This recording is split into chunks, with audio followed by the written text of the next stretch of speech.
Hello, everyone. Welcome back to another episode of Biters, the podcast that talks about all things Walking Dead and zombies. I am one of your hosts, Jeff Marsick, screenwriter and comic book writer, writer of the comic book Z-Girl and the Four Tigers. And with me is...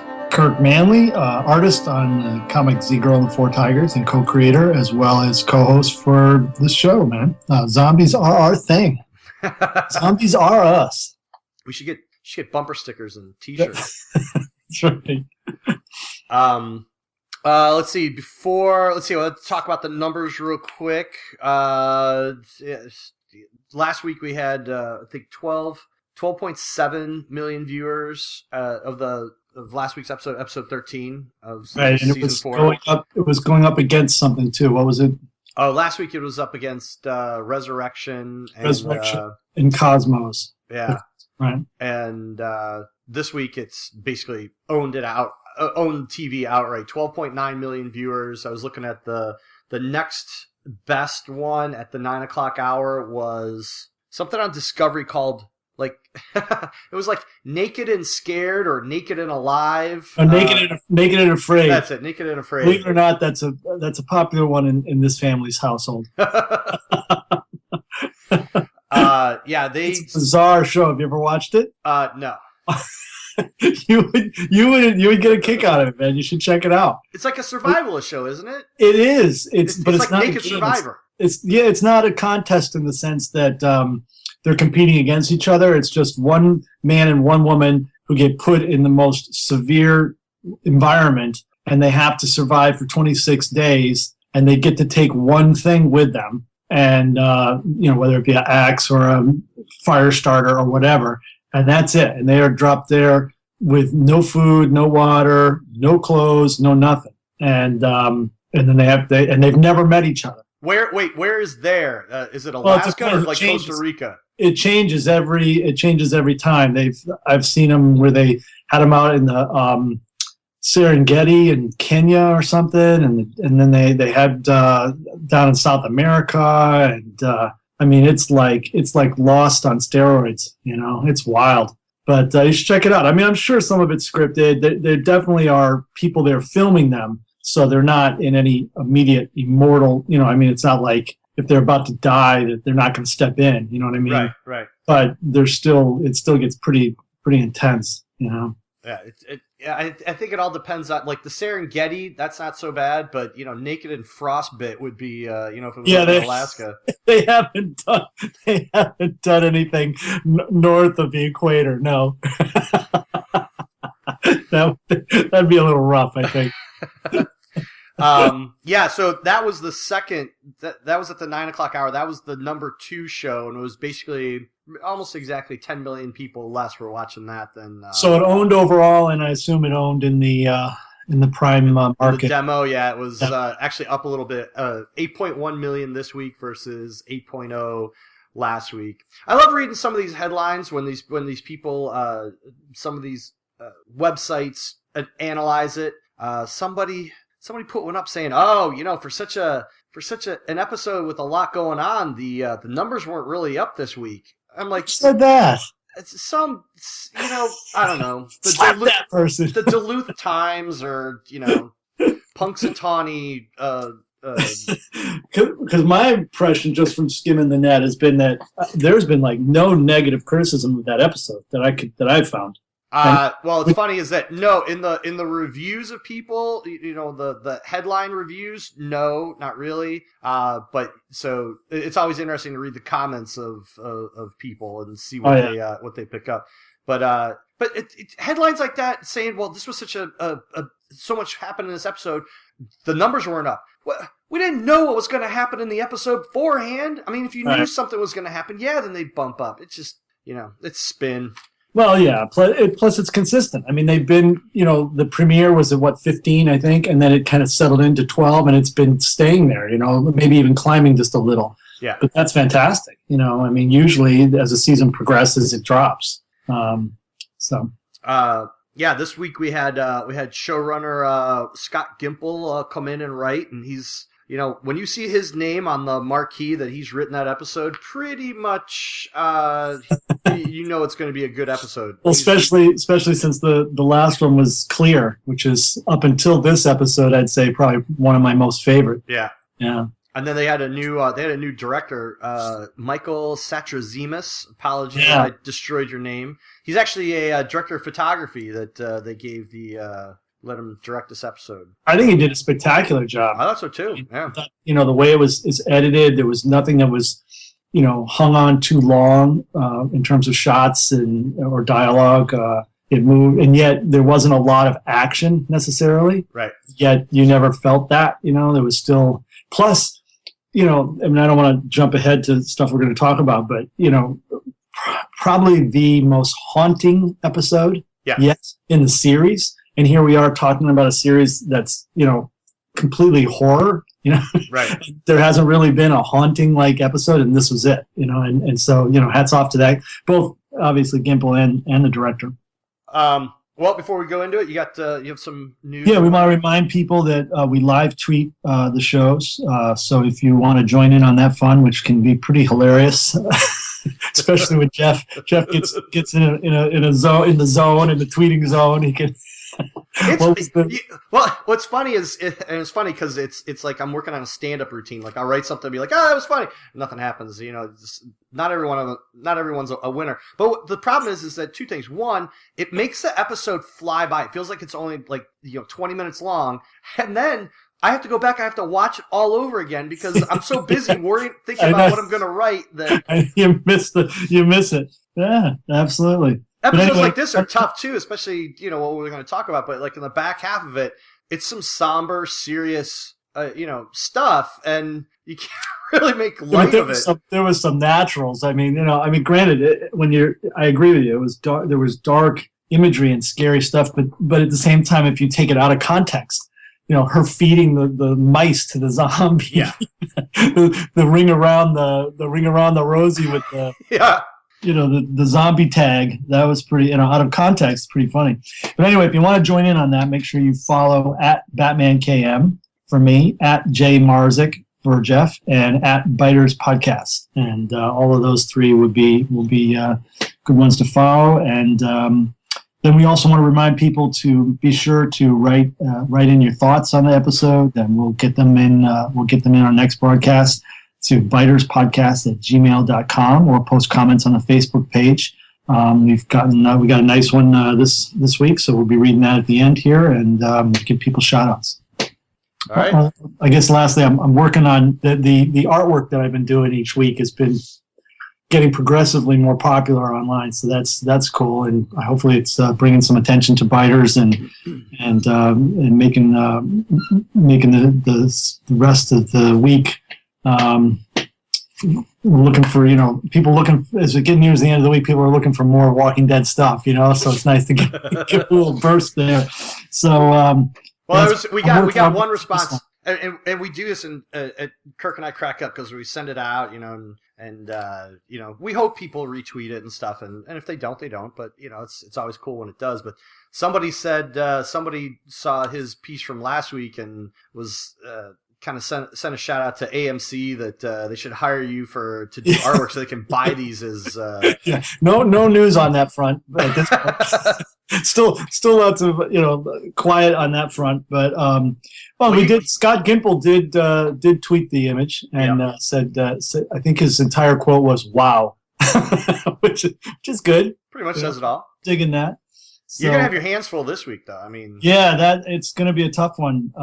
It's really, it's gonna come down to trying to boil it down to something a little bit more concentrated, because you've got 4 characters with plus some amazing zombies, and just a lot of great imagery.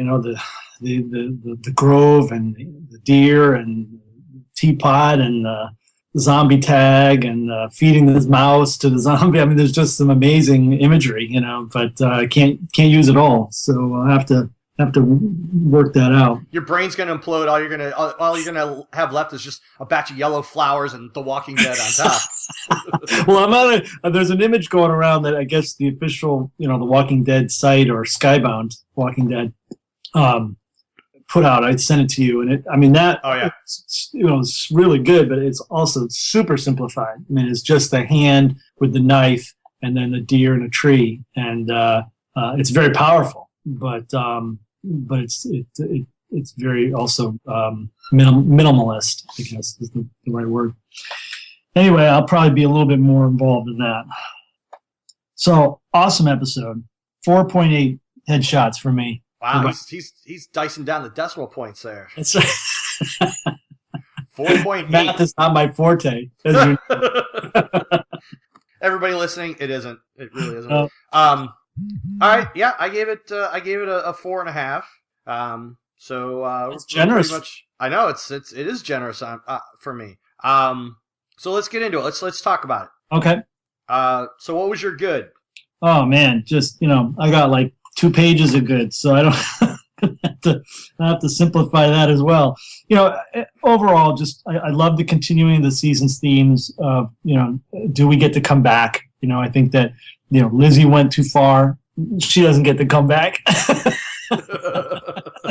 But Carol does get to come back, and I think that's just, I love when they have started a kind of a concept for the overall theme of the season, and they keep knitting that through. I think that some of the dialogue was just so awesome. The exchanges between Carol and Tyrese. The one that sticks out in my mind right now is when he says to her, "The whole world is haunted now. We do what we do, and there's no getting around or no getting out of that. Not until we're dead." And he's just, as I said at the top here about how it was the most haunted episode. I mean, he's clearly still so haunted by, everything all his loss that's going on from the prison with Karen and everything else, his sister. He's having nightmares all through the episode whenever he's sleeping. I think that was interesting because it was the first time I think that I recall them doing that. Yeah. Showing one of the characters actually sleeping and having nightmares, and I would think that would be really common in a zombie apocalypse. Yeah.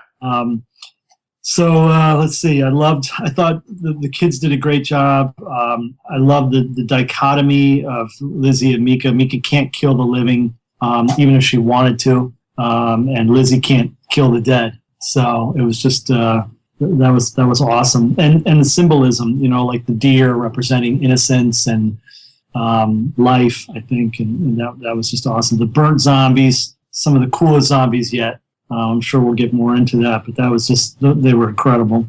I'm glad that they didn't have Carol covering for Lizzie. I know that ongoing we've been talking about, did Carol actually do the deed with Karen and David, or was she covering for Lizzie? And I'm not sure how I felt about that going into this, but I'm glad now that it did the way it did, because the whole deal with Carol this season was that, she does what she does and has to do, or that she feels she has to do in order to protect the group. And it doesn't matter, she's almost like a Terminator, with regards to it. And letting, a little psychopath run around with no one the wiser would not have been in the group's best interest and wouldn't have made sense. I think she would have come to the decision she came to in this episode a lot earlier if she was aware of that. So I like that. Again, the dialogue, the way they repeated things that Mika said, everything works out, the way it's supposed to, that gets repeated. The flowers gets repeated. There was a lot of powerful dialogue that got re-echoed by the characters, and I thought that was really cool. There wasn't a mean bone in her body. That was repeated a bunch of times, both in terms of Carol saying about her own daughter, Sophia, and then later in about regards to Mika. That opening scene with the teapot and Lizzie playing with the zombie tag, just like, again, something horrific that just was so subtle and so understated and perfectly shot, we've talked about since we started the podcast about the season with the showing instead of telling, instead of a whole discussion about, playing with zombies. It was so much more powerful to just see her out there giggling and laughing as the zombies trying to get her. Well, what's funny is, again, I had to go back and I had to watch the episode all over again. When you go back and you watch it again, and you see that opening segment, and it wasn't very long, 10 seconds, 15 seconds, and then, well, maybe a little long because you saw the inside of the kitchen as well. But when she's out there and there's that 40s music playing, and then you hear the teapot start to whistle. Well, when you go through, obviously we're going to see that scene again during the episode, and then when I see that opening again, I go, oh, the teapot is showing that's the boiling point. That's when everything reaches, the boiling point of the episode. And it kind of is. That's when, there's that moment where, that Lizzie yells at Carol, and Carol really realizes that I can't save this kid. This kid's gone. No, that's a great observation. I hadn't made that, but again, the episode was just filled with metaphors, and that teapot boiling over, not boiling, but starting to boil and scream in the context of seeing her playing with the zombies. You're right. That was like a visual signal. For at that point, that's where, the crap hits the fan, because Carol realizes the reality of the situation. I love how we always come up with all this imagery, and like you had said before about the deer being innocent. And I was, ever since I was in high school, when you analyze books and stuff, what was the author trying to say here? I just wonder if, Scott Gimple went, because we know he listens to this. Scott Gimple is, he sits back and just goes, no, I just put a deer in there. It's got nothing to do with it. And I needed sound in the kitchen, so there's a teapot. You guys are way overthinking this. Well, the thing that's awesome about it, I think, is when writers take the time to do that, they create a piece of art, that being the show, that can be enjoyed on multiple levels. Right. In other words, you can just watch that episode and you don't have to read in anything to anything, and it's still just incredibly powerful. Those metaphors, I think, are still working, but they're working on a subconscious level. Right. Then you can go in and analyze it and get an intellectual enjoyment out of the analysis. And a really good show or a really good piece of art works on that, on both those levels. So hats off to them on that. Makes us sound smart too by bringing it up and talking about it. So. Let's see, what else did I have down for good? I think Carol's becoming the Andrea of the comic. I was thinking the exact same thing. Yep. Yeah, and I think that's cool, because they needed that character, and they just really didn't put it into the Andrea that was on the TV show. So it's cool to see that happening here. I think let's see, the scene with Carol and Tyrese where she admits killing Karen David, I think, is the single best acted scene to date in the show. Where she did what? Where she confesses to Tyrese, and then he, has to go through, all that emotion and feelings and processing, and then come to a point of forgiveness. And I'll talk. I've got more to say about that in my ugly, but just as a general, I thought that was just a fantastic scene, and the two performances by both those actors was just phenomenal. Best game of I Spy ever. I spy weeds and grass. I spy a zombie.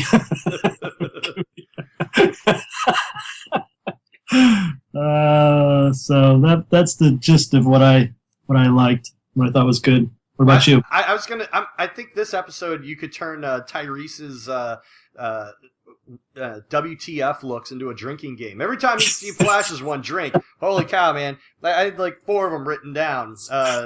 I like the one that's been going around. It's like he's just like got that look of horror on his face, and he's like, "Man, white people are crazy." Yeah. White people be crazy. White people be crazy. It's funny because watching the episode, I agree with you. There was a lot of good dialogue, and there were a lot of things that you could read into and really see. The first act itself was, we're so used to watching the show, even from the comic book, and we're familiar with how Kirkman operates, and kind of familiar with how the showrunners think, because we've seen interviews with them and stuff. So every little thing that happens, we're parsing, we're breaking down, we're like trying to find meaning in it and stuff.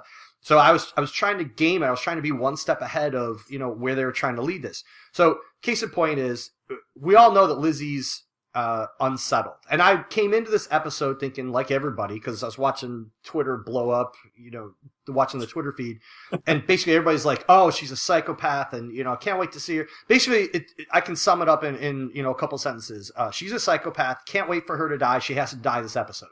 And I was right there. I was right on the crazy train with her. But the more this episode went on, the more I actually started feeling. I lost that feeling. Like, I lost the fact that I didn't see her as a psychopath or a sociopath anymore. She's a child, and as a parent, you see how your kid. It's like a cognitive dissonance almost, where what the kid sees or experiences doesn't jibe with what is in their head, and they can't make that connection. They can't resolve it. So there's that conflict that sits there. So I actually developed a lot of empathy towards Lizzie in this episode, and I didn't see her as crazy or a nutcase. I saw her. She's a conflicted. This is a girl who needed therapy, which there are no therapists in the zombie apocalypse. If you want a sociopath, you want a psychopath in a kid, go over to Game of Thrones and go look at Joffrey. That kid is clearly off his gourd and knows it. She's trying to make these things. She's trying to.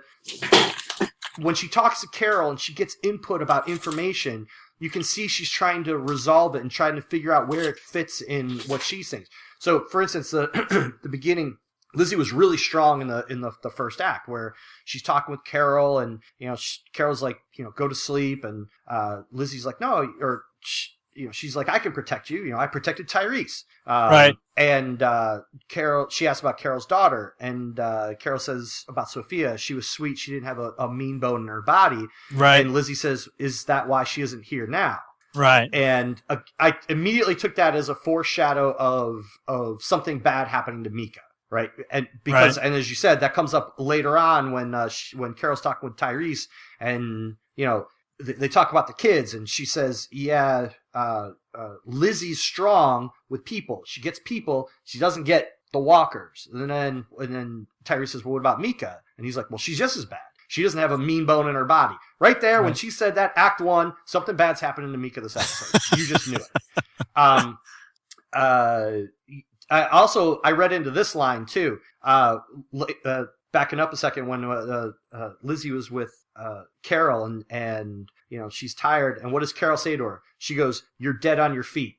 Go get some sleep." And I was like, "Don't!" I'm reading into that line, like, it's, you're dead inside. Maybe Gimple just was saying that. Maybe it was just a term he was throwing out there. Maybe he didn't mean anything by that. You know what? I admit that's probably a stretch, but like you said, a good piece of artwork, I like to read into it. So I'm going to read into that one. No, I totally agree. I think every word was chosen. What I want is people listening to this, if somebody knows Huck Finn and Tom Sawyer really well, I would like somebody to write into, either send us an email at biterspodcast@gmail.com or put it on the Facebook page. When they're walking down the tracks and they say, Mika says, I'm Tom Sawyer and you're Huck Finn, and Mika's like, no, it's kind of like the other way around, and Mika says, yeah, you're right, and then I think Carol says, oh, that makes me like the Widow Douglas. Somebody who knows those books really well, please tell me, or please tell us what. No, I'm being serious here. Please. Yeah, no, I know you are. How do they line up with each character better as, Mika being Tom Sawyer and Lizzie being Huck Finn? Again, we read too much into this, but I would like to think that there's something that lines up the characters wise. Right. Why did they choose that metaphor? Yeah, exactly. And I don't know those books well enough. The last time I looked at them, I was probably in 9th grade. So if somebody sure knows it better than we do. So, continuing on my good, Lizzie. First of all, I thought that the actress Brighton Sharbino, that is like the coolest name ever. I thought she played the conflict of the girl, of Lizzie's conflict, not really understanding reality versus the reality in her head. I thought she played it very, very well. Yeah, I agree. Even Mika's innocence she's the heir apparent to Princess Sunshine Care Bear, but not nearly as annoying. Maybe it's because she's a young kid and just more. I don't know. She has more of a benefit of the doubt, but I just the Cain and Abel analogy between the two of them. I thought was really interesting, and how at certain points, like at the one point where Carol takes Mika into the woods and she's talking with her, and she's trying to harden Mika up, and then when they go and they wherever they were going, and Mika's she just gives this look at Mika like, I can't do anything with you, like there's no getting through to you, and she had the same look either a little bit before or after that with Lizzie, where she's trying to get into Lizzie's head that these aren't toys, they're not your friends, you've got to, and she just has this look on her face like, I can't get through to you. Like, she has two kids, she's caught in the middle between these two kids, right. And she can't get either of them to see sense. I thought Melissa McBride, I've liked Carol all season so far. Yeah, me too. But I thought that Melissa McBride, out of 4 seasons, this was her best performance. I thought she was, and I remember reading something about her getting the script and knowing what was going to unfold in this episode, and that had to have been tough, knowing what was coming at the end of the episode. Right. But I thought she was fantastic. I like the quote you had mentioned, the quote that Tyrese said about the haunting, and then and then she says, when they're in the woods and she's about to, it looks like she's going to confess right there. But then she kind of checks herself, and what does she say? She says, maybe they're not haunting us. Maybe they're just teaching us, helping to remind us so that we can live what we have to do. Right. And that's the conversation that she says there. The killing of Karen and David it clearly wasn't an easy decision for Carol. It weighs on her, and she's got to deal with this. And at the end, while for me, there was never any question in my mind that Tyrese was going to forgive her based on stuff that they had already put out there earlier in the episode. When she tells him, you could just tell that it's, for me anyway, my interpretation is that Carol's just tired, like carrying this around and what she just had to do with the 2 girls, and she's just tired. And you know what? Just play it as it is. And then Tyrese tells her, we've got to carry this, you got to carry this with you. And he's like, that, and and the weight of people's actions,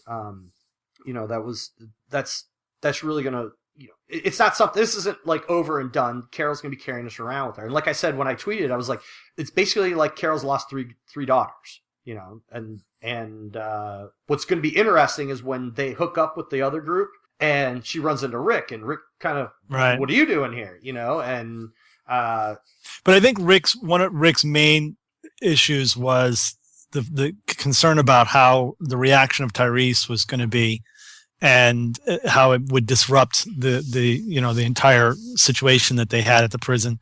So the fact that she makes peace with him, well, I disagree with will go a long way, I think, to getting Rick back on board with them. Well, I disagree with that a little bit, because when he kicked her out on the street, he's basically said, I can't trust you. He's like, I got Judith here, and how can I trust you with us? Unfortunately, that's problem solved, because she protects Judith. She you know what I mean? She becomes Judith's provider and protector during the time that she's not with Rick. So, I mean, if anything, that's going to, go a long way to getting him back on board, I think. I think the other thing too is that with Herschel gone, Herschel's the one who would have really called Rick on the carpet for doing that, for kicking her out. Right. And the fact that they're, he's not around anymore. And I think the fact that they're so fractured, I think everybody coming back together is just going to be so happy and elated to see each other. Yeah. But I also think, though, that part and also a part of that is that this has been an evolution of this character, Carol, and that when she lost her daughter, she really became broken. And this, loss of humanity kind of in her, and her decision to, do whatever is necessary at any cost. And she wasn't going to have any feelings about it, because it was, what they had to do to survive. They really established that, but it was a bit of a broken approach, to things. It wasn't balanced in any way. And as a result, she did some things that she shouldn't have done, and in it result got kicked out. And I think that she was repeating it again here with these two children because her brokenness was I think in some ways getting in the way of her ability to see the reality of what was going on with Lizzie. And, she instead was just trying to, to fix her and recapture her lost own daughter, Right. And, in the end, that flaw in her results in Mika's death. And Right. then, Carol finally having to commit an act so horrible that the fact that it's necessary gives her no comfort.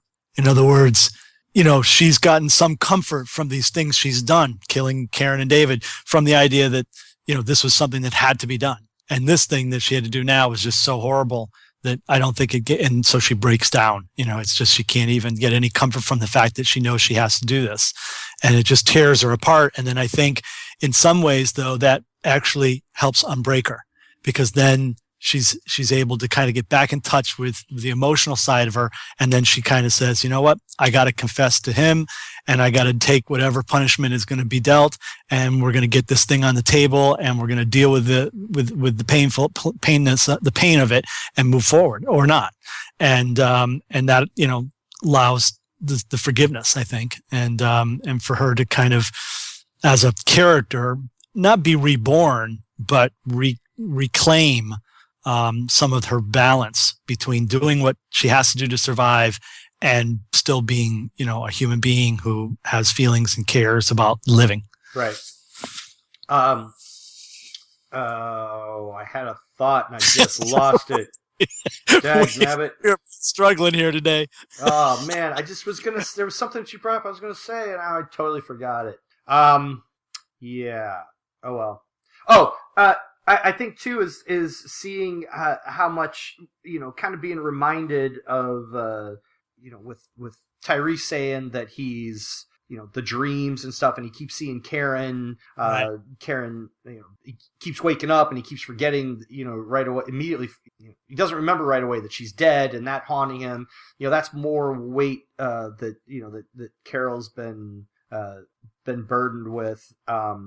But it was so cool how so well written that like you were saying, at the point where he has that conversation with her, I thought for sure she's going to turn around, she's going to confess. And I'm saying in my head, don't do it, don't do it, don't do it, don't do that right now, because he is not going to receive that well at this right now, And it was just so well done, and she didn't, she held off, and thank God she did, because it was really only through seeing her do what she had to do with Lizzie that I think Tyrese realizes,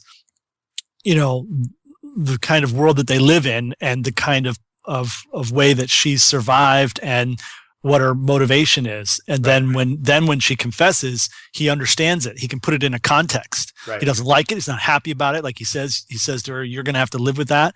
But, your motivation was on a good tip. Right. Well, when he said at that point in the woods in the fourth act there, when he said, you did right by the girls, you did right by everyone, I knew that was, they basically sealed it right there. She can, if she confesses to him, he's going to let her, he's going to forgive her. Now, one of the things, if you go through the reviews and you read articles online, you see a lot of the comments, there seems to be a lot of commentary about, or a decent amount of commentary of people writing in saying that they thought that this episode with the girls, with the little girls, was exploitive.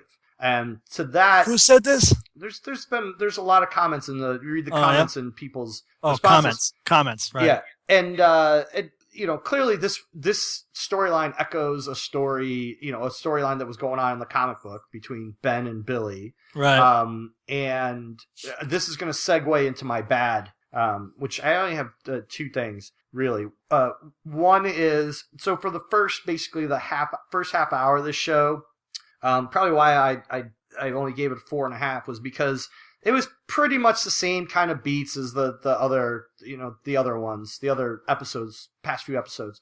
And Yeah, we saw Lizzie, and they're basically setting up the two sides of the two polar opposites. Mika on one end, and Lizzie on the other, and Carol in the middle, trying to be the mother between them and resolve this. And yeah, okay, we got all that.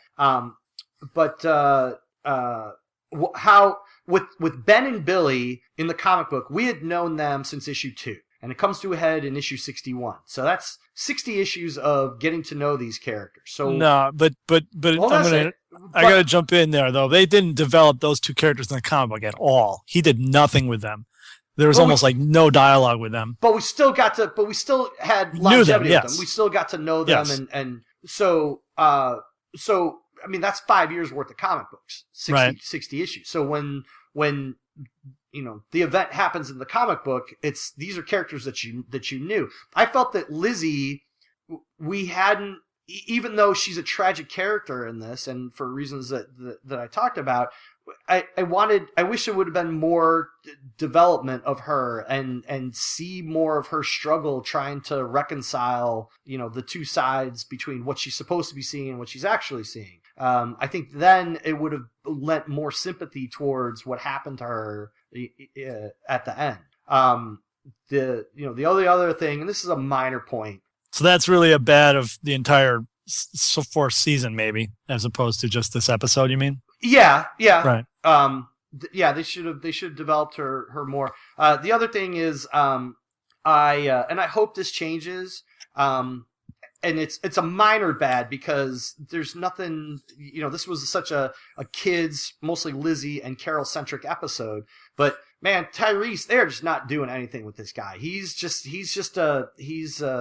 like a catalyst for, not even, he's just kind of like there in the story. They're not developing him. They're not really doing anything with them. And like I said, it's a minor bad for this episode, but I want them to do something with him. Chad Coleman is a great actor, which he's established. And, he has, as Tyrese, the character has such potential, even if you ignore everything, the greatness that he is in the comic book, or was in the comic book, there's, on the show, he has a lot of potential. And I really hope they don't T-dog him. I really hope that they end up, doing something more substantial with him instead of, kind of relegating him to, Glenn clone here.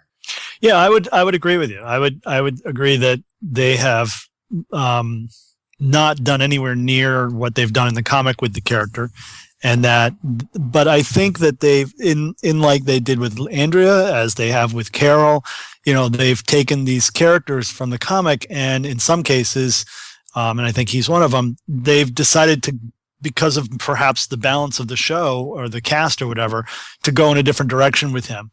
And I think, but I agree with you. I think even that being said, they haven't done enough with him at all. But I think part of it is his personality or the character's personality is supposed to be this person who, until he lost Karen, hadn't really lost anybody.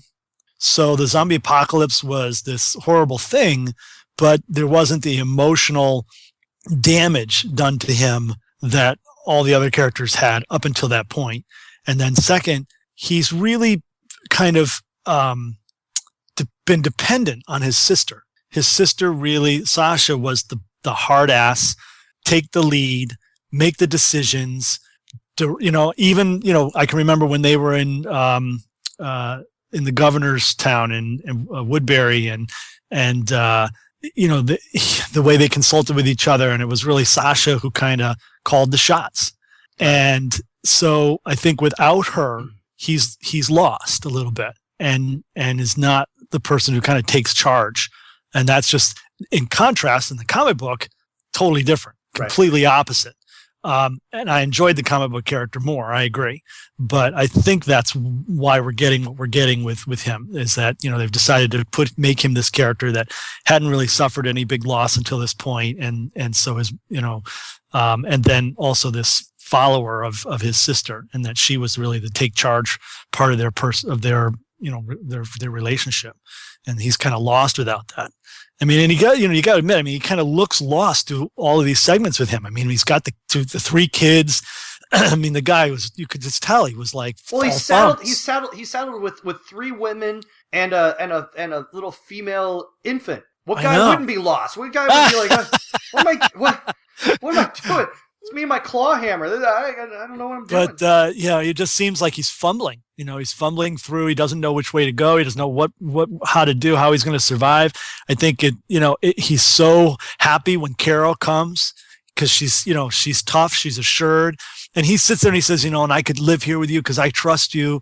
What he's really saying is, I could live here with you because, I feel like I can follow you. You know what I mean? She's like a surrogate for his sister. And so, and I don't find that an admirable quality in a person or in a character as much as I do the qualities that were in the comic book version. So, so I have to kind of weigh my criticism. Is it really that they're doing a bad job writing him, or they're doing a good job writing him? And it's just that I don't like the character. He's annoying, So so in order to come into his own, he's got to lose Sasha. Well, that could be. I mean, Karen was a big loss for him, but from a viewer's point of view, my God, they'd only been together a little bit, So that was that didn't have the emotional resonance for me as a viewer. However, to get reunited with Sasha and then lose her, that's gonna rock his world. So those are my bads. Relatively. Yeah, minor. I have no bads. What? I have no bads. I have no bads. I mean, I didn't give it a 5. It's not a perfect episode, but I have no criticisms. So I can go right into my ugly. All right. And my ugly was good stuff. Probably we kind of talked about it a little bit at the top, but what I loved most about the episode was all the metaphors for Carol and Tyrese and Karen and David's storyline. This storyline that was set up with their murders and has been slowly hinted at and kind of unpeeled through the season, and then just kind of it all paid off in this episode. And the metaphors, the fire, most likely I'm guessing Beth and Daryl's hooch house was what that smoke was. But that doesn't make any sense. They torched it at night. Right. There weren't any zombies in it.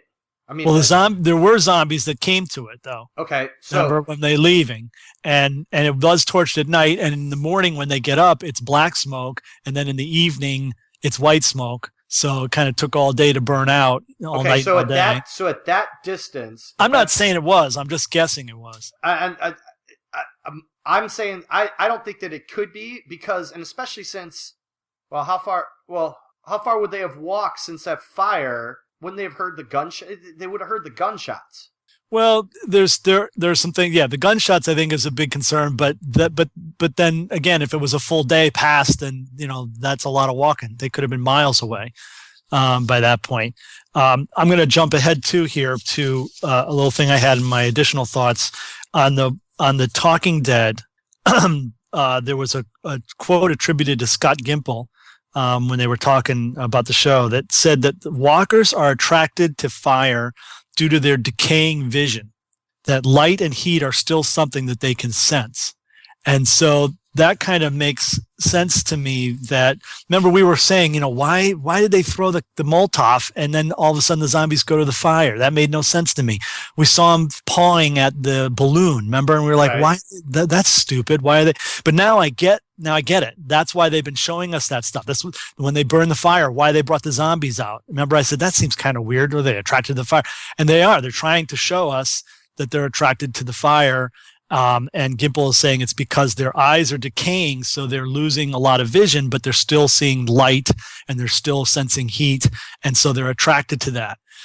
That probably and the movement. So that should make escaping from them whole lot easier from now on. Well, I wonder if all of that has been a setup for this, because they want you to understand. They wanted to have all these metaphors for fire, because of what had happened to Karen and David.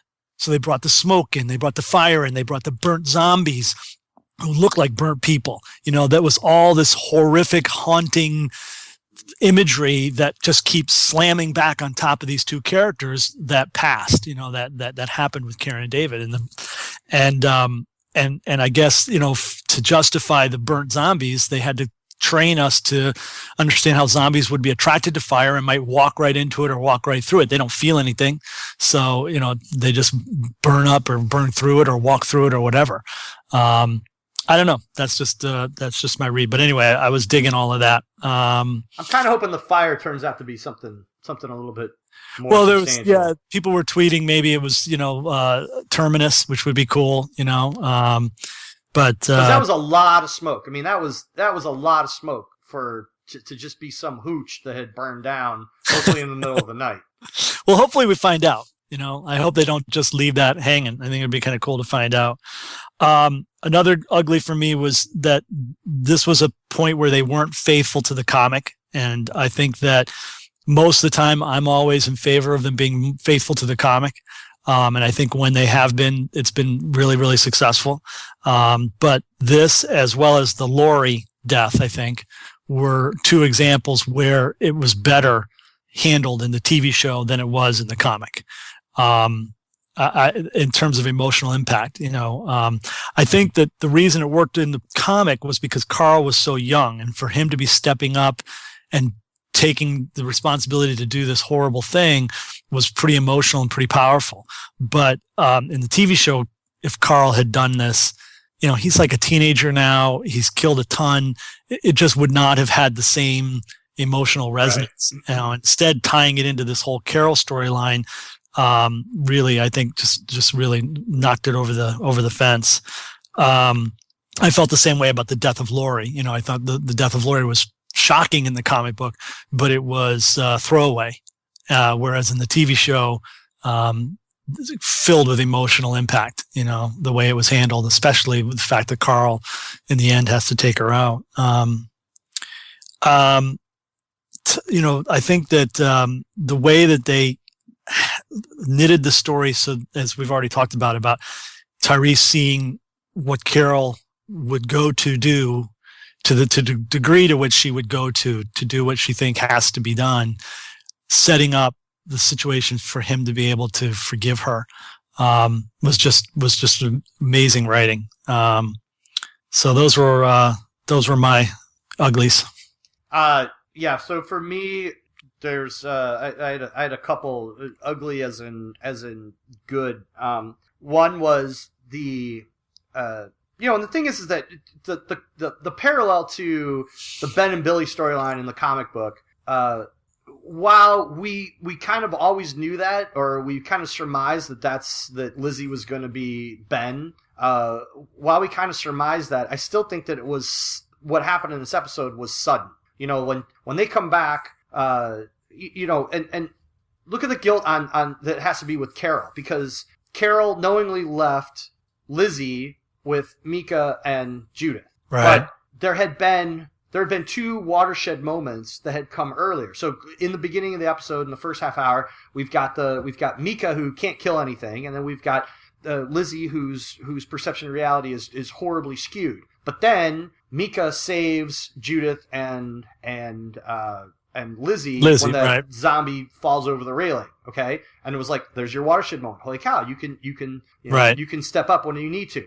And then when the barbecue zombies come walking up on the land, and she looks over and she sees there's Lizzie pulling the trigger, knocking them down. Right. And by the same token, Mika's on the other side, knocking them down too. There's your second watershed. They're cured. Oh, they're all, they're going to be normal. So leaving them alone, while me and Tyrese go get water or whatever. Yeah, I get that. I can see it. I can see that there's that trust there. So now she comes back, and then, so what happened to Mika is absolutely horrible, and you're just like, holy cow. But the most chilling thing that was said in that scene is what? Because she thought she was mad at her for pointing the gun at her. No. At that scene when they come up, she's got blood on her hand. She goes, "Oh, she says it's okay. It's okay." She says Judith can change too. I was just about to. What? Right. What? Well, she also says it's okay because don't worry, I didn't touch the brains. Yeah. She's going to come back. So that was just chilling, and that was, I don't know, third or fourth. And how smart on her feet when Carol says to her about Judith.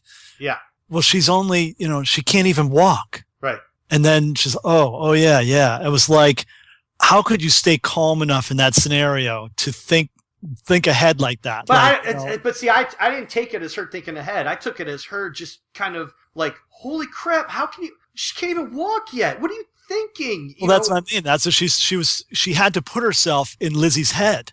She had to. Yeah, but I don't like her. I don't. Yeah, but I didn't see it as her trying to, think or get Lizzie to downshift from that thought. I got it as just that was an expression, or that was a Carol just expressing her own, horror at, or disbelief at what was, So then clearly the end, the last scene, and I joked about it when I was, tweeting that, she needs to take her out back and old yeller. But then when there's like that actually shows up, and what I liked about it was again, the Lizzie was Lenny from, not our friend Lenny, but Lenny from Of Mice and Men, just simple and confused, and she totally didn't get it. Oh, you're mad at me? Oh, I shouldn't have pulled a gun on you. I was just, no, you're totally missing the point. You're just out of it. Right. And, the whole look at the flowers, and then I really liked the way it was shot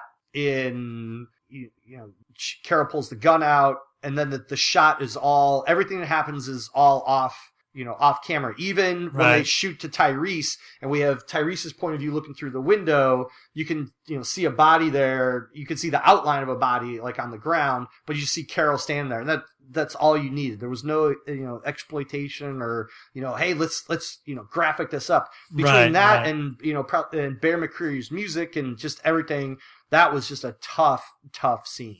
Did you notice how the shot of Carol, when she takes the gun out, then they cut to behind her so that you can see Lizzie standing off a little ways, and the shot is of her holding the gun and her hip, and she's fumbling with the gun. You can tell she's nervous. It's almost exactly almost exactly the same as the shot of Lizzie holding the knife from the hip as Carol and Tyrese are running up to her, and you just see the hand the knife and blood. They're total echoes of each other. Yeah, it's pretty wild. Pretty cool.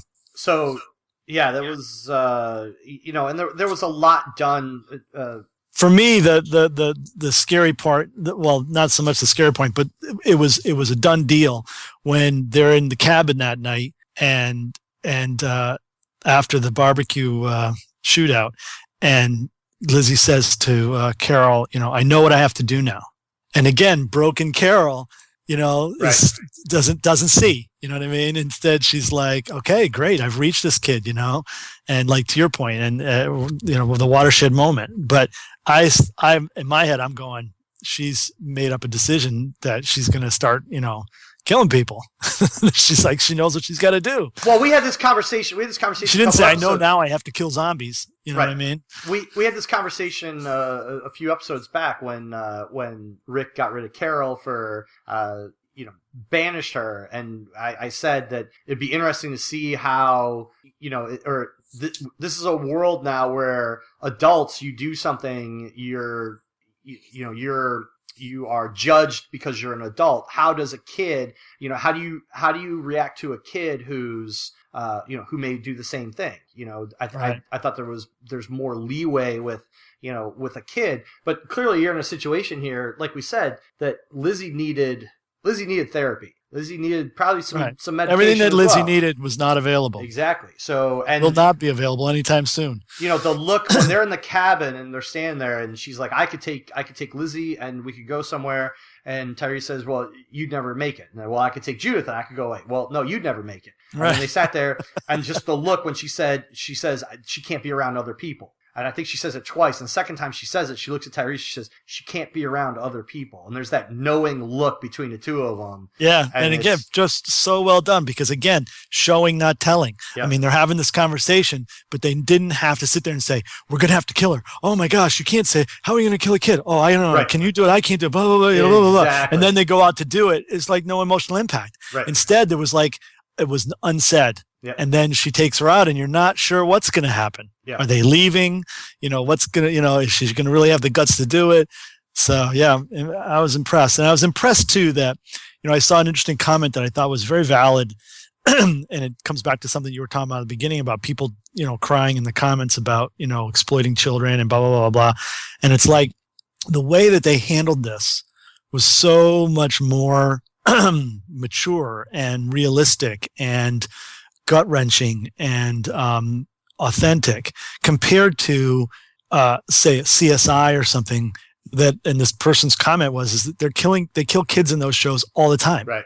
And in these horribly exploitive ways and there's no background, there's no emotional connection, it's just for the sake of the plot and the story. And this was very, very different, and I think very responsibly done. Yeah. I don't if such a thing can be said about a TV show.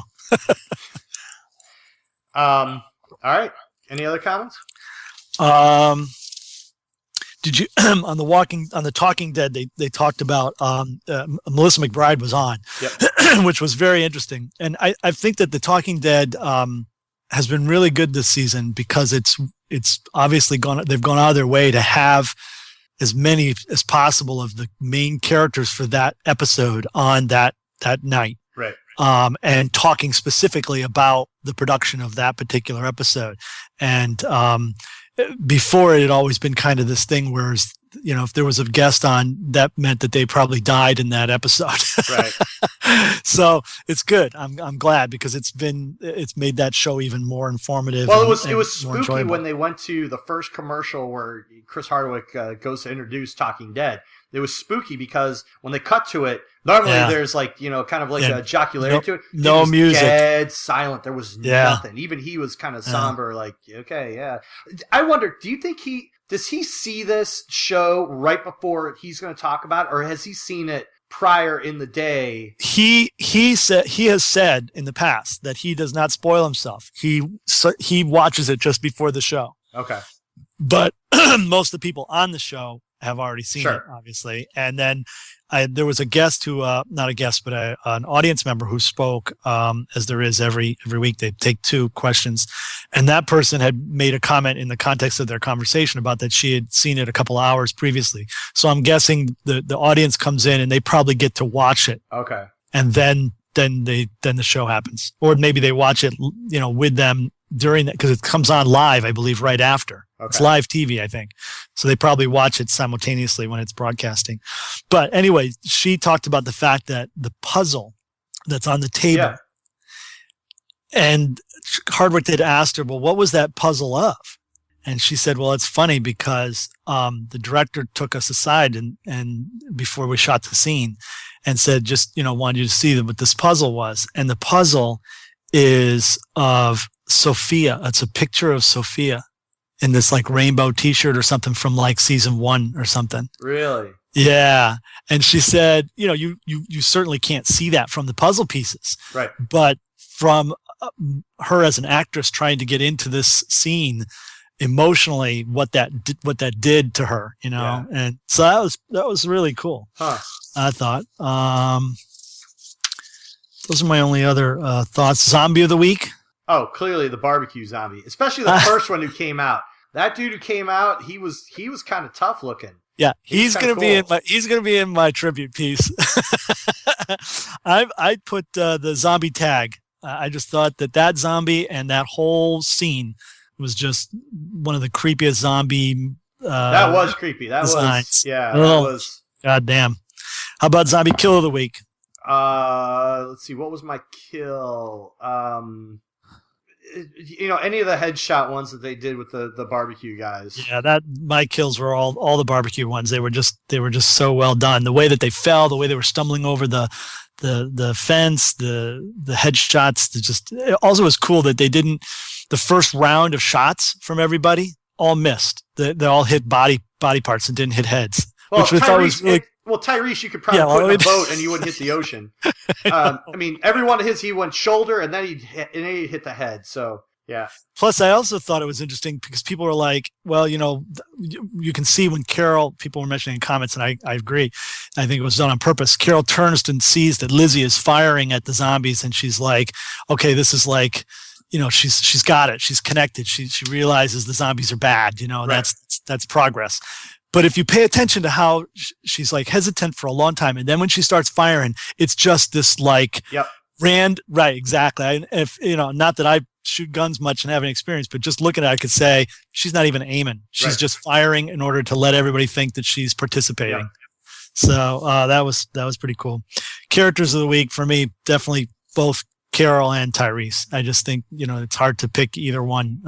Carol probably, Alyssa McBride's best performance. I totally agree with you. Just amazing. Yeah, I gotta go with Carol. Tyrese didn't really add much, but just to kind of prod the confession plot along. Right. But like I said, I hope he starts contributing more in the future. So we had a great Facebook post we want to share. Yes, from Kathleen Coat Carey, who loves us. We get her. Hopefully, we won't get her too much trouble when she. And we love her. We love her.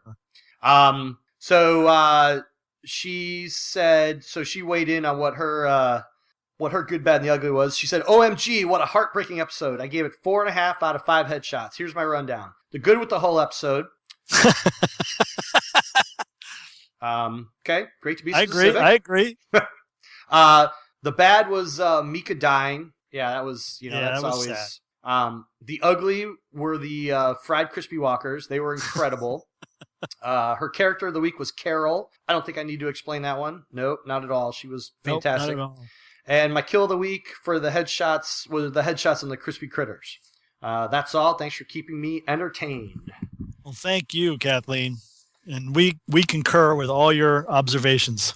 Kathleen's the one who had written in before, and I believe, right? She's the one who says that she laughs at work and people think that she listens to us at work and laughs out loud while she's listening to us, and people think she's nuts. Well, we think you're awesome, Kathleen. So thanks for listening, and we appreciate you writing in, and we hope you'll do that every week. This will kind of segue into mentioning our sponsors, which are Tweaked Audio, where if you go to their website and order earbuds from them and put in Southgate as the code word, you get 30% off your purchase. And the other one I want to mention is Entertainment Earth, because I had sent this to Kirk, and I'll put it up on the Facebook site, but if you like the comic book and you like the action figures that come with it, they debuted what the Negan action figure is going to look like. Yeah. And it comes in 2 versions. One is a color painted version, and one is black and white, so he looks like the comic book. Yeah. And the black and white one is pretty cool. It is. I thought at first it was a zombified version, but definitely he doesn't have any other zombie traits to it or design to it. So I think it is just to complement the book. So go to Entertainment Earth and order that one. Or there's they're great. They're a great place. I get a lot of great stuff from them.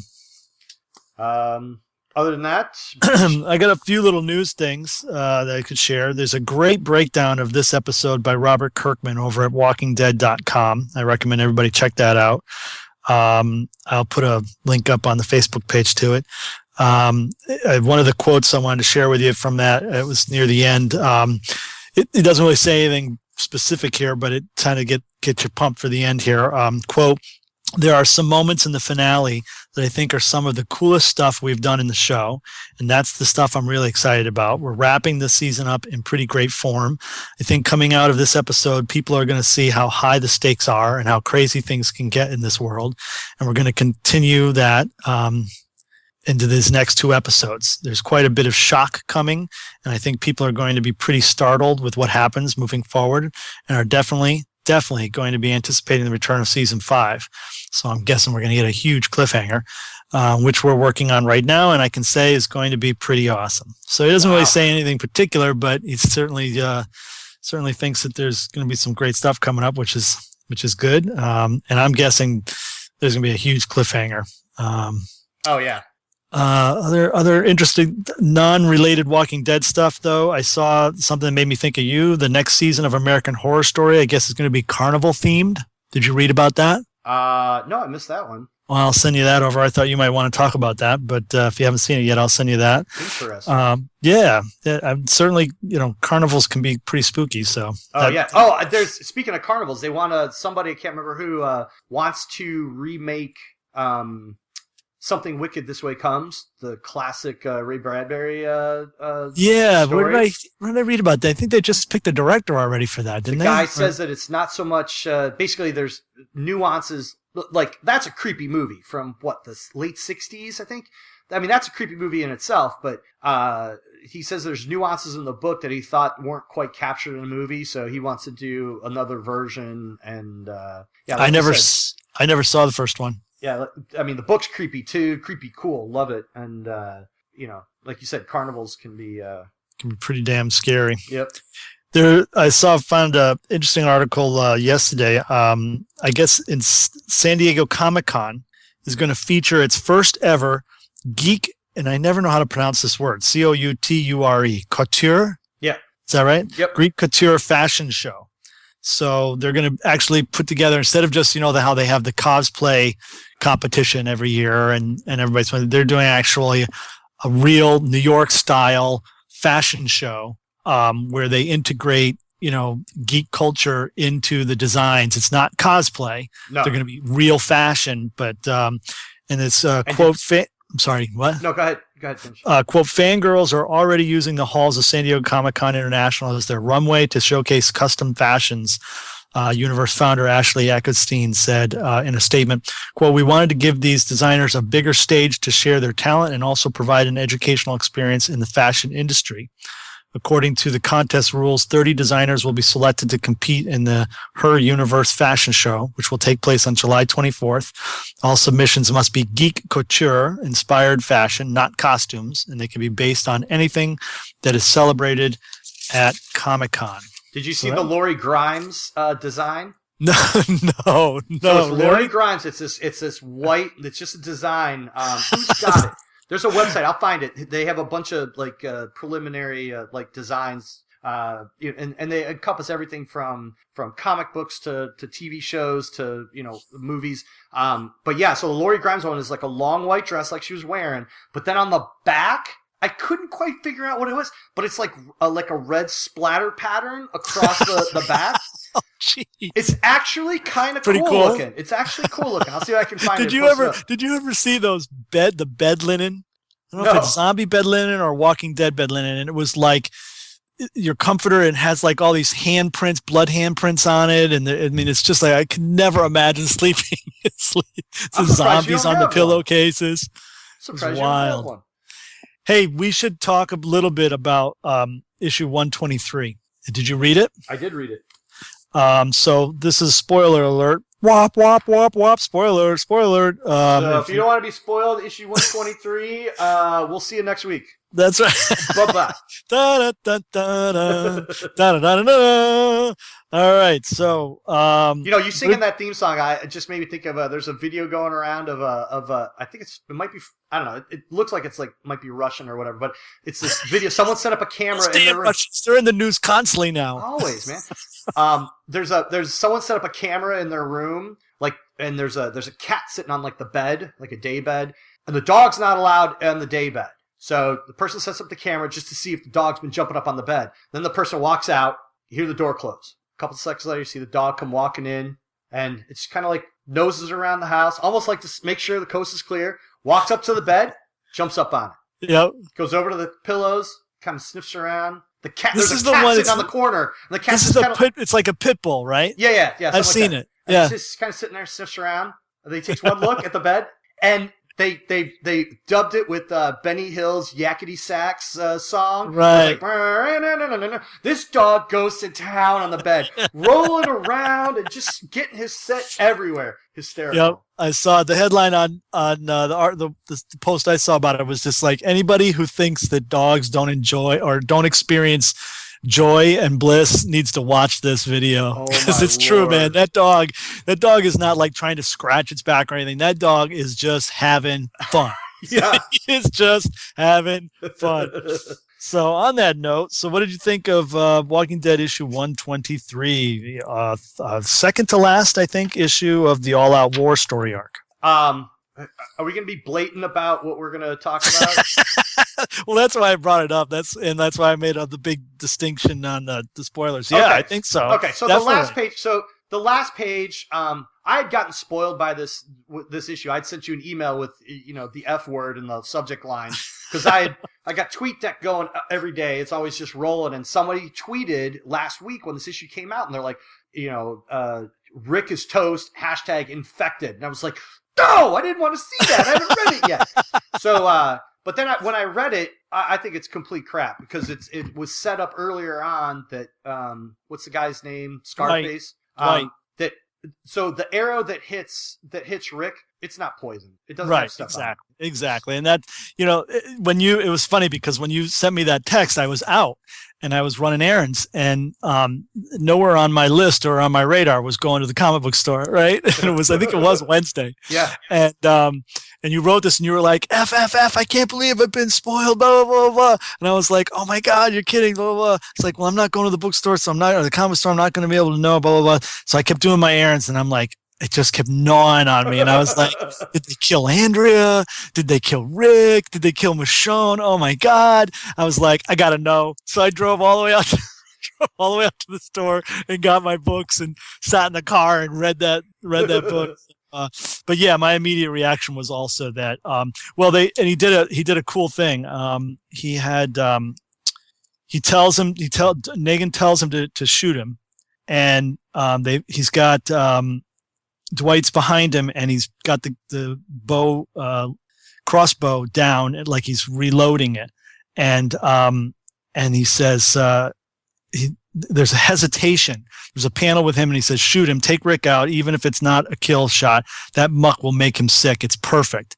And then Dwight looks at him, and there's a whole panel with no words. And then Negan's another panel with Negan. He says, the F you waiting on, do it. Yeah. So there was a little hesitation, and I think that hesitation is where he switches bolts. Yeah. Right, exactly. And now, why he doesn't put the bolt into Negan's squash and end this thing. Yeah, I don't understand. Except he's just playing it safe. He wants to stay for as long as he can, kind of unknown, I guess, in the hopes that, should it go one way or the other, he's positioned to survive. I like in the beginning, who do they have? What's the guy's name that they have captured? Oh, what? The guy at the fence? Yeah, when Dwight goes in and he says, "No, I'm one of you. I'm actually trying to, I'm gonna work." Oh yeah, that was. I'm working against, Negan, and then it was kind of like, oh, hey, there was that other, the other guy standing behind him, one of Dwight's henchmen, just standing there. I was just gonna ask, where the keys to the car were, yeah. And Dwight's just like, oh crap. I like too that where they pull up to I can't remember this guy's name. He's been in it a couple times. He was up on the top of the fence when the Saviors show up. He was the guy that Jesus had confided in, and who he then took off, and he thought was going to tell Negan, but then turned around. I think it's Rick or Eric or something like that. But he was up on top of that fence, and he's yelling down at Negan, and Negan's just like, just shoot this MFer. I thought, yeah. Pow, the next panel, guy's brain dead, And it's just like, that's the thing about Kirkman, man. And so much more so than in the TV show. The only TV show one that I was kind of a traditional Kirkman style was Lou, not Piniella, the guy that played the convict. The actor's name is Lou something. Lou Garrett, I can't remember. But he was the convict that had the beard and the mustache. Oh, yeah, yep. And he comes out, and Carol and him are standing next to each other, and they're chatting. And then all of a sudden, a bullet just pops his head out of nowhere. And it's the governor. Yeah, that was a very Kirkman style treatment, I thought. But overall, I thought the issue was a good installment. You get some good character development between Andrea and Maggie. They're really building up the fact that Negan's people are kind of revolting from inside, which is kind of cool. And I think ultimately will be how this ends. That basically Negan will fall because he'll be turned on from within as well as having the enemy on the outside. It seems like that's the common trope with evil empires, is they always seem to come apart from within. Well, when you rule by fear and violence, eventually people revolt against that. Absolutely, and they're not always successful. But one of the problems with Walking Dead, so I review comics for occasionally review comics for Newsarama, and I've reviewed an issue or two of Walking Dead, primarily just to kind of give love to the series. But the problem is reviewing an issue of the comic by itself. You have to read the entire arc. You have to read the entire arc at once to get all of everything that's going on, and so it'll be interesting once this is all done. Once they finish with the war, I want to go back and pull out all the issues, and I want to read it again. Yeah, no, I agree with you, because I enjoy the floppies, and especially since it's been so frequent, since December, almost 2 a month. I'm going to really be going through some sugar shock here when they go back to a once a month routine. But I agree. What are you going to do? Walking Dead ends later this month, and then they're going to go back to one issue a month. Well, hopefully I'll be just completely overwhelmed with Z-Girl work that I have to be doing. Hopefully that will be. Boy, if your writer would just get you that script, man, that would be awesome. I think I just won't have time for anything else. But I agree with you. I think so. The way I treat the book now is I buy the floppies, and then when I get then when the trade comes out, I swap them out with my shop, and they give me, they buy them back and sell them, I think, on eBay, probably at a much better profit than what I'm getting from him. But that's okay. It's good. More power to him as a businessman. But maybe not. Maybe he's losing money and he's doing me a favor. That could be a possibility too. But anyway, and then I reread the trade, and you're right. Reading it, in its entirety as an arc is always much more satisfying. It's become so much the case with everything. We binge watch TV now. We watched all of Lost this winter on Netflix. I'm watching The Wire now, as I've shared with you. And again, that's on HBO Go. No commercials. Every night or every other night or a couple times a week, I'm getting to watch it. And it's just, I watch everything that's recorded in DVR. I can fast food through the commercials. Last night we had to sit down and watch. We were watching. We forgot to record the second Believe. Okay. And so we wanted to watch it. The first one we thought was okay. So we thought we'd give it a try, as opposed to Resurrection, which was a complete train wreck, if you ask me. But we had to watch it on the demand, and on the demand they have the commercials, and you can't fast forward through them. Oh, it was torture. It was torture. And I turned to my wife. I'm like, I can't even remember what it was like. I don't want to remember what it was like. But this is how we always had to watch stuff in the past. Yep. And now, forget about it. And I just think that, the way of the future is people are, like the House of Cards. They're just going to create series. They're going to release them in bulk. You're going to either watch them once a week, or you're going to watch them every day, or you're going to sit down and watch them all in one, continuous shot. And then you'll just have to wait, But I think the trend is going to be more towards also the shorter I think True Detective is kind of set in the new paradigm. You're not going to get 16 episode arcs anymore. You're going to start getting eight episode, basically like a mini series, an 8 episode mini series. That's one season. But would that be for the year? Would that be for the year? Or are you saying like there would be 8 and then you'd get some time off and then you go back to 8 again? Or you could probably stagger it. You could probably, I suppose stagger it. So when one is done or just about to be done, you got a new team together and you're working on the next one. Do you think is there other examples of that being done out there, or is that the first? That was basically the first, yeah. Because I wonder too if that isn't partly, and it still could support what you're saying, partly because of the stars that were in that. I mean, those two guys are big movie stars. They probably didn't want to tie themselves down to a 12, 13, 14 episode series. You know what I mean? Well, no, that was how it was. That's how it was originally designed, with Nick Pizzolatto who wrote it. Can't remember. But that design also, he may be partly designed that way because it also probably allows him to pitch this to bigger actors, as a chance to do something a little bit more involved and more committed than a movie, but yet doesn't tie them up for a year. I think it's also remember when Lost came out, Lost was only supposed to run like 2 seasons and 2 or 3 seasons. And ABC said, wow, you guys are a cash cow. Can you make it go 10? And then they were like, how about 6?